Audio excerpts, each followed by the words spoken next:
สวัสดีท่านผู้ชมตอนนี้สมเฮาอยู่ที่วัดเสียงทองเนาะอยู่วัดเสียงทองเห็นบ่ทางด้านหลังนี่คือวัดเสียงทอง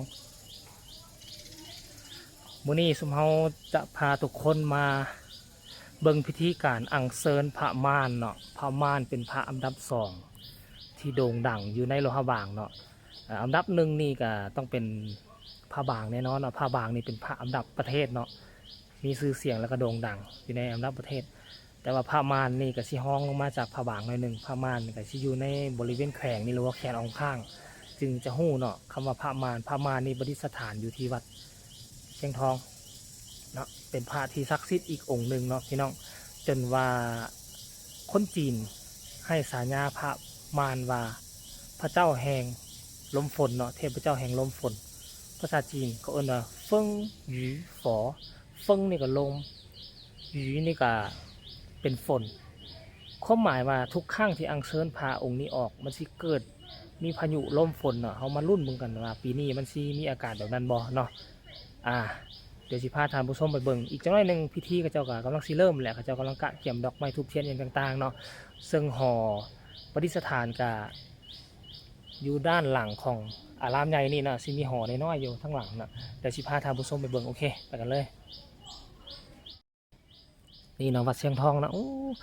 คันบ่มีตูบตัวนี้อยู่นะอย่างมุมนี่ถ่ายรูปงามที่สุดพี่น้องงามที่สุดมุมนี่นะเนี่ยแต่ว่าค่าตัวนี้เป็นอย่างที่ตูบตัวนี้นี่เขาเจ้าเฮ็ดมากะเฉพาะช่วงที่เขาเจ้าพากันอัญเชิญพระมารลงฮดส่งแหละพี่น้องพอโลหะบางสมเฮานี่ลิ้นบุญปีใหม่นี่เกือบว่าครึ่งเดือนเต็มๆนะหรือว่าครึ่งก่ายครึ่งพี่น้องเพราะว่าสมเฮาเริ่มมานี่ประมาณวันที่10ซาเนาะเริ่มจากเดินธาตุแต่ความจริงแล้วก็เดินธาตุนี่ตลาดนัดเขาจะตั้งก่อนหน้าห้ามแต่ว่าเขาเริ่มลิ้นมาเนาะเริ่มประกวดนางสังขารกับวันที่10เริ่มจากวันที่10จนมฮอดเดี๋ยวนี้แหละแล้ววันที่20ที่ผ่านมามันเอาพระบางขึ้นประทับไว้ที่หอพระบางคือเก่าเนาะแล้วก็บ่า2 มื้อแล้วก็มื้อนี้วันที่22ก็เอาพระมารลงฮดส่งพระมารจะลงฮดส่งวันที่22หาวันที่28หลังจากนั้นวันที่28ก็พระทุกวัดจะได้อัญเชิญขึ้นประทับคือเก่านะปิดการลิ้นปีใหม่แล้วปิดการส่งน้ำพระเนาะพอเราเขาบางส่งน้ำพระตอนกลางคืนไปเดี๋ยวสิพาทุกคนไปเบิ่งทางด้านหลังเบิ่งม่องเขาเจ้าอัญเชิญหลังจากเพิ่นเปิดประตูแล้วเฮ็ดพิธีอย่างต่างๆแล้วเพิ่นก็เสี่ยวอ้อมนี่ประมาณ3 รอบเนาะ3 รอบแล้วจึงเอาไปไว้ม่องที่ประทับแล้วก็ให้สมเฮาฮดส่งเนาะไป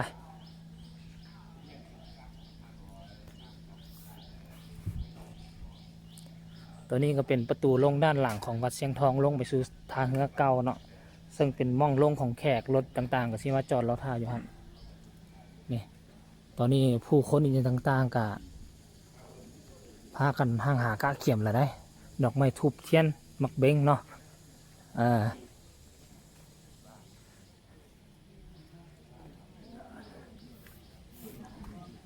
เดี๋ยวสมภาเข้าไปถ่ายรูปจังหน่อยกัน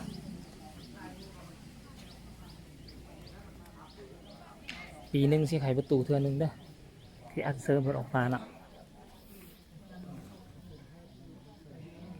พี่น้องตอนนี้สีทองกำลังเลื่อมคักอยู่ในกล้องเขาเพราะว่าตะเว้นกำลังขึ้นแล้วมันต้องแสงเข้ามาเนาะนี่แหละหอพม่านพี่น้องเอ้ย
ตอนนี้ขบวนแห่กำลังสิเริ่มแล้วเด้อพี่น้องพอเพิ่นอัญเชิญลงมาใส่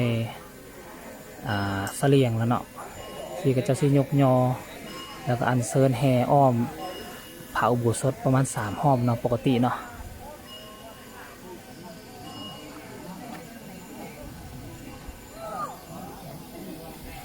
มาแล้วพี่น้องมาละ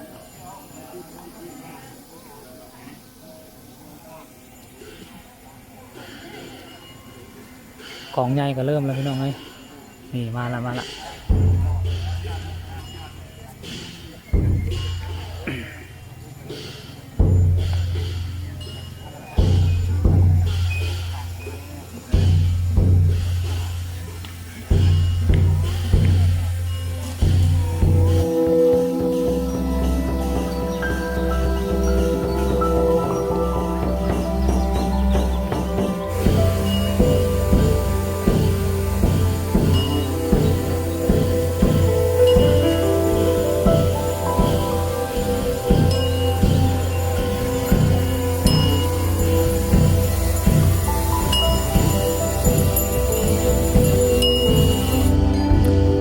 รออยู่มองใดมองหนึ่งที่ดักซุ่มทายเอามันน่าจะงาม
เราได้ทานผู้ชมยังอีกรอบเดียวเนาะแห่อีกรอบหนึ่งแล้วก็เพิ่นก็สิได้นำมาประดิษฐานอยู่ทางหน้านี่เนาะพี่น้องนำมาประดิษฐานทางหน้าแล้วเขาก็เริ่มทรงน้ำพระนับตั้งแต่เพิ่นประกอบเรียบร้อยจนถึงวันที่28เนาะ28นี่น่าจะ28ตอนเช้าน่าจะอัญเชิญขึ้นแล้วเนาะพี่น้องถ้าพวกใดอยากมาทรงน้ำพระก็เริ่มตั้งแต่มื้อนี้เลยมื้อนี้จนฮอด27หมดมื้อเนาะพี่น้อง28นี่ก็บ่แน่ใจ28ต้องได้อัญเชิญขึ้นแล้วเด้อพี่น้องเด้อโอเคเฮาสิอยู่นี่รอท่าแล้วนี่อีกรอบเดียวพี่น้องอีกรอบเดียว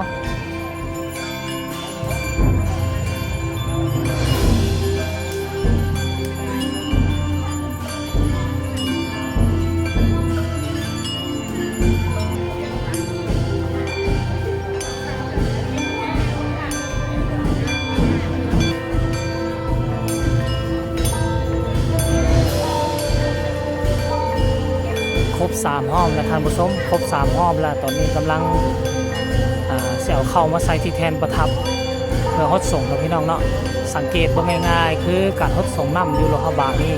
จะมีความแตกต่างจากอยู่ภาคพื้นในประเทศลาวของสมเฮาเนาะสังเกตง่ายๆก็คือทางด้านเทิงสิมีห้างส่งน้ำพระ2ห้าง2เบื้องเนาะมาแล้วประมาณ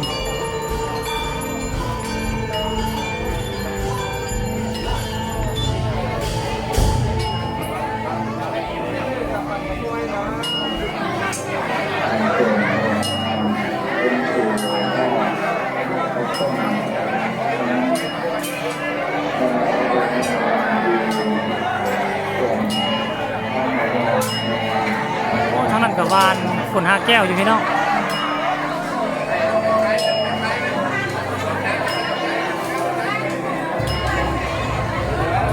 วานฝน5 แก้ว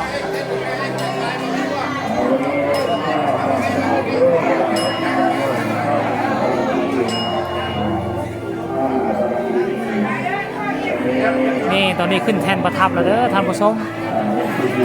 แต่ที่เฮ็ดพิธีอีกจักหน่อยหนึงแล้วก็เริ่มฮดส่งได้แล้วเนาะ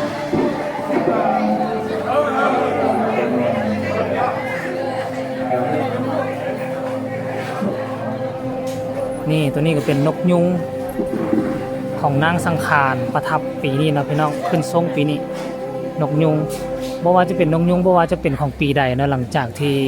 เสร็จสิ้นบุญปีใหม่ลาวแล้วก็เขาเจ้าก็สิเอามาประดับไว้นี่เนาะทั้งด้านหลังก็คือควายของสงกรานต์ปีที่แล้วเนาะนี่ตัวนี้นกยุงปีนี้งามพี่น้อง